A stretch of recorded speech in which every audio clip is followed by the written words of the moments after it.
नमस्कार दोस्तों, स्वागत है आपका स्टडी विथ राइस में। इस वीडियो में बात करने वाले हैं रेलवे जीडीसी भर्ती 2023 की रिगार्डिंग। दोस्तों, आप लोग के मालूम होगा कि जीडीसी का एग्जाम 15 दिसंबर, 19 दिसंबर और 23 दिसंबर को आयोजित हो रहा है। दोस्तों, आज 15 दिसंबर के प्रथम पाली के एग्जाम समाप्त हो चुके हैं और दोस्तों इस वीडियो में आपको 40 प्रथम पाली में पूछे गए प्रश्न लेकर के आया हूँ।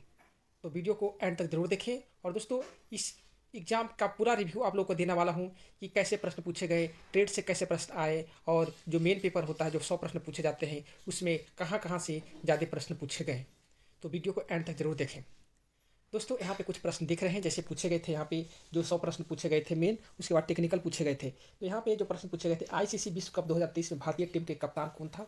बहुत ही आसान प्रश्न थे। विराट कोहली का संबंध किस खेल से है, वही पूछे गए थे। दोस्तों, महाराष्ट्र में खुले सांस्कृतिक केंद्र का नाम किसके नाम पर रखा गया है। एक और प्रश्न पूछा गया था, प्रकाश का रंग किससे ज्ञात होता है। 2 अक्टूबर को किसका 153वीं जयंती मनाई गई। दोस्तों, ये जो प्रश्न पूछे गए थे। और दोस्तों, आप लोगों को तो एग्जाम एनालिसिस से पहले यहाँ पे आप लोग प्रश्न देख लीजिए कि कौन कौन प्रश्न पूछे गए थे। उसके बाद में दोस्तों लास्ट में आप लोग को मैथ रीजनिंग के पूरा रिव्यू दूंगा कैसे प्रश्न पूछे गए। दोस्तों, यहाँ पे पहला प्रश्न यहाँ पे देख सकते हैं, आईसीसी वर्ल्ड कप 2023 में भारतीय टीम के कप्तान कौन थे। आप लोग को मालूम होगा कि रोहित शर्मा थे। वही विराट कोहली का संबंध किस खेल से। दोस्तों, बहुत ही आसान प्रश्न पूछा गया था, ये क्रिकेट से है। उष्मा का मात्रक पूछा गया था। दोस्तों, मात्रक जिन अभ्यर्थियों को आगे एग्जाम है, मात्रक बिल्कुल रट के जाइए। कम से कम आप लोग को अगर टेक्निकल देने रहे हैं, पार्ट 2 में भी आप लोग का 10+2 है 19 तारीख को, तो समझिए कम से कम 8 से 10 क्वेश्चन सिर्फ मात्रक से देखने को मिलेंगे। दोस्तों, यहाँ पे कम से कम 4 से 5 क्वेश्चन सिर्फ मात्रक से ही प्रश्न पूछे गए थे। वही यहाँ पे अगला जो प्रश्न है, निम्नलिखित में कौन व्युत्पन्न मात्रक है। दोस्तों, देख सकते हैं व्युत्पन्न मात्रक 4 ऑप्शन दे दिया था, इसमें से पूछा था कौन व्युत्पन्न मात्रक है। वही प्रश्न दोस्तों यहाँ पे पूछा गया था, किसी वस्तु के विस्थापन की दर को क्या कहते हैं। दोस्तों, यहाँ पे डेरिवेशन पूछ जा रहे थे, किसे आपको यहाँ पे लैंग्वेज पूछ दिया रहा था कि क्या कहते हैं। यहाँ पे अगला जो प्रश्न, निम्नलिखित में किसका आयाम नहीं होता है। जैसे मैं ऑप्शन यहाँ पर दे रखा था 1 2 3 4 पाई, गुरुत्वाकर्षण, इनमें से 1 और 2। तो दोस्तों, आप लोग को पता ही है गुरुत्वाकर्षण के कोई आयाम नहीं होता है। चिमटा किसका उदाहरण है। दोस्तों, चिमटा नहीं पूछा था, चिमटा ही पूछा था, इसका पिक्चर बना के दिया था और लैंग्वेज में लिखा था, तो उसका एग्जाम्पल के रूप में चिमटा है। चिमटा किसका उदाहरण है, तो थर्ड उत्तोलक का उदाहरण है। वही पूछा गया था एक और, किसी उत्तोलक में अलम्ब सिरे पर और लगाया गया बल दूसरे सिरे पर तथा भार मध्य में हो तो कौन सा उत्तोलक होता है। तो सेकेंड लेवल के जो उत्तोलक होते हैं उसको ये डिफाइन करता है। वायुमंडलीय दाब का एसआई मात्रक क्या होता है। आप लोग को मालूम होगा, यहाँ पे मात्रक बहुत ही पूछा गया था। घनत्व बराबर क्या होता है, द्रव्यमान बटे आयतन। पृथ्वी पर किसी वस्तु का द्रव्यमान 1 kg हो तो चंद्रमा पर कितना होगा। दोस्तों, आसान प्रश्न पूछे गए थे, 1 kg ही होगा। महाराष्ट्र में खुले सांस्कृतिक केंद्र का नाम रखा गया है। तो दोस्तों, ये जो नाम रखा गया है, नीता मुकेश अंबानी कल्चर सेंटर रखा गया है। हाल ही में किस राज्य में मंदिर में सीरियल बम ब्लास्ट हुआ है। दोस्तों, आप लोग देख लीजिएगा, ये जो शायद केरला में हुआ है। द्रव्यमान का एसआई मात्रक क्या है, ये पूछा गया था कि जी निम्नलिखित में से कौन मूल मात्रक है। दोस्तों, देख सकते हैं मूल मात्रक से कितने प्रश्न पूछे गए थे। मात्रक तो समझिए कि बिल्कुल रट्टा मार के जाइए, जितना हो सके उतना आप पढ़ लीजिएगा। कम से कम आपके 6 से 7 क्वेश्चन के आसपास में फंस ही जाएंगे। वही दोस्तों, यहाँ पे पी टाइप पूछा था, पी टाइप अर्धचालक क्या है, एन टाइप के अर्धचालक क्या है, इसमें कौन कौन होते हैं उसको याद करना जरूरी है। वही दोस्तों, यहाँ पे प्रश्न पूछे गए, ओम का नियम का पालन कौन कौन करता है। 4 ऑप्शन दे रखे थे और उसमें से आपको पिक करना था। सोडियम वाष्प लैंप जलने से कैसा रंग देता है। दोस्तों, ये प्रश्न पूछे गए थे। लेड एसिड बैटरी में क्या उपयोग करते हैं, आपको ऑप्शन दे रखे थे।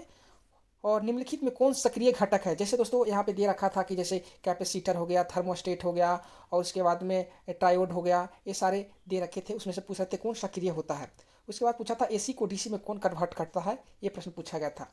नेक्स्ट पूछा गया था कि 5S से लाभ क्या है, इससे संबंध पूछे गए थे। स्विच में कितने पॉइंट होते हैं। दोस्तों, ये कुछ जो नीचे प्रश्न है ये टेक्निकल वाले यानी इलेक्ट्रिकल ग्रुप पे जो प्रश्न पूछे गए थे वो है। माइक्रो ओवन में क्या उपयोग किया जाता है, इसमें नाइक्रोन तार का प्रयोग किया जाता है। जल विद्युत संयंत्र से संबंधित प्रश्न पूछे गए, जल विद्युत संयंत्र से प्रश्न पूछे गए थे। वही कॉर्नर पोस्ट इंसुलेटर क्या है, इसके बारे में पूछा गया था। वही दोस्तों, एमसीबी क्या है, एमसीबी से रिलेटेड बहुत सारे प्रश्न पूछे गए थे। गलियों में प्रयोग किया जाने वाला पोल जो बना होता है किसका होता है, आरआरसी का जो बना होता है, ये प्रश्न पूछे गए थे। अर्थ से रिलेटेड क्वेश्चन बहुत सारे पूछे गए थे, कम से कम 3 से 4 प्रश्न पूछे गए थे।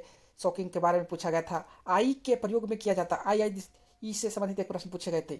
उसके बाद एक पूछा गया था कि ठंडी जलवायु क्षेत्र में कैसी वायरिंग किया जाता है। जो घर में वायरिंग जो होता है दोस्तों कैसा होता है, कंट्रीब्यूड पाइपिंग, पीवीसी पाइपिंग कैसे होता है, केसकेपिंग, इससे रिलेटेड पूछा गया था। ट्री जंक्शन के बारे में पूछा गया था। प्रकाश का रंग किससे ज्ञात होता है से प्रश्न पूछा गया था। और यहाँ पे 2 अक्टूबर को किसका 153वीं जयंती मनाई गई, इससे संबंधित पूछे थे।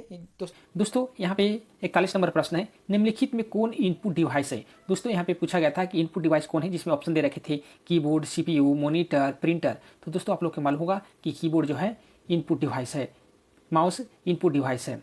उसके बाद दोस्तों यहाँ पे एमबी का फुल फॉर्म पूछा था, इसका जो फुल फॉर्म होता है मेगाबाइट होता है।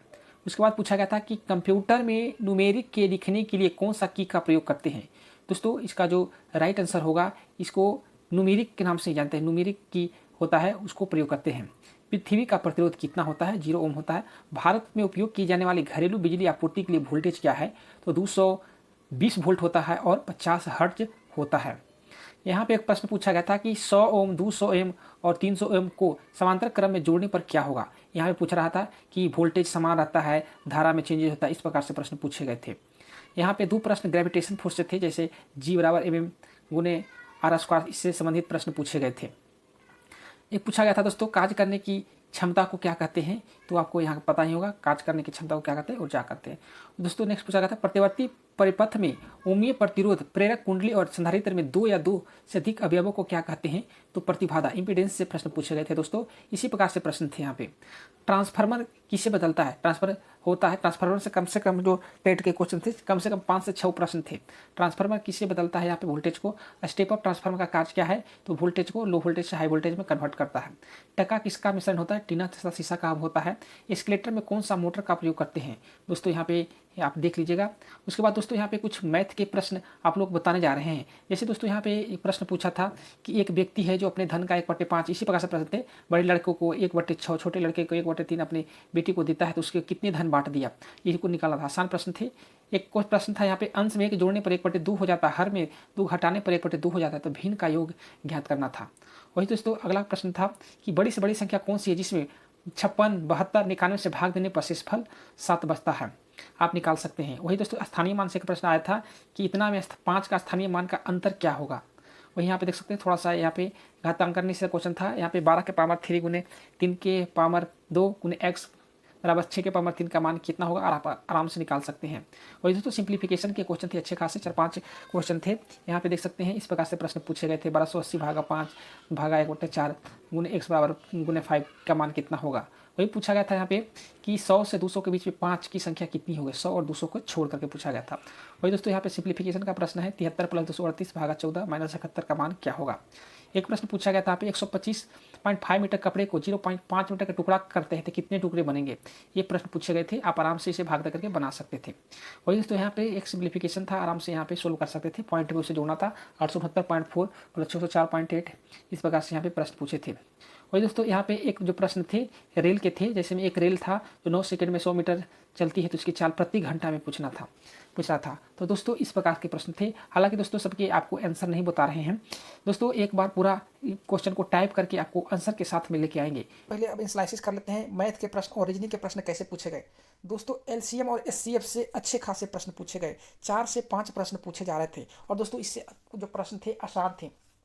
आपको यहाँ पे पूछा जा रहा था कि इसे 7 से डिवाइड करने पर कौन से किसमें 7 बचेगा। फिर एक पूछा जाता है कि जैसे 56 हो गया, उसके बाद में 91 हो गया, 72 हो गया, तो इससे डिवाइड करने पर किसमें शेष नहीं बचेगा। इससे रिलेटेड यानी रिमाइंडर से रिलेटेड प्रश्न पूछे जा रहे थे। और दोस्तों यहाँ पे प्रश्न जो थे काफ़ी अच्छा खासा थे, 4 से 5 प्रश्न थे। यानी दोस्तों ये टॉपिक अगर क्लियर कर लेते हैं तो आप समझिए कि मैथ में 4 से 5 क्वेश्चन आपको पक्का हो गया।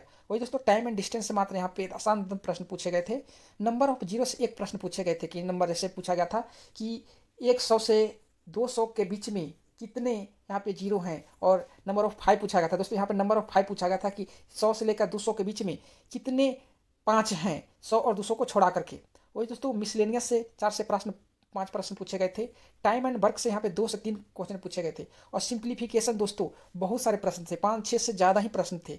यहाँ पे एडिशन करना है, कहीं पे मल्टीप्लिकेशन करना है, कहीं डिविजन करना है, इससे रिलेटेड क्वेश्चन सारे थे। यानी दोस्तों सिंप्लीफिकेशन पे ही सारे मैथ थे, आपको बस कैलकुलेट करने थे, आंसर आपको जल्दी ही मिल जा रहा था। वही दोस्तों रीजनिंग की बात करें तो दोस्तों नंबर सीरीज तो समझे कि कितना कर सकते हैं। नंबर सीरीज तो भरा हुआ था सर दोस्तों, 5 से 6 से ज़्यादा ही था। कंटिन्यू यहाँ पे नंबर सीरीज ही के प्रश्न मिल रहे थे। वही दोस्तों कंटिन्यू अगर कोडिंग डिकोडिंग की बात करें तो कोडिंग डिकोडिंग भी लगभग 7 से 8 प्रश्न पूछे गए। बर्ड रिलेशन 2 से 3 प्रश्न था और डायरेक्शन 1 से 2 प्रश्न थे। दोस्तों इन्हीं 3-4 टॉपिक से सारे प्रश्न पूछ लिए गए रीजनिंग के। तो दोस्तों ओवरऑल जो एग्जाम रहा है आपको इजी टू मॉडरेट कहा जा सकता है। क्वेश्चन का लेवल बहुत ही आसान था, ज़्यादा परेशान नहीं करा था। अभ्यर्थी जो थे आराम से 70 से लेकर के 80 के आसपास में अटेम्प्ट कर रहे थे। और जिन अभ्यर्थियों की अच्छी तैयारी है तो समझिए वो 90 से नीचे नहीं रह रहे थे, 90 प्लस अटेम्प्ट करके आ रहे थे।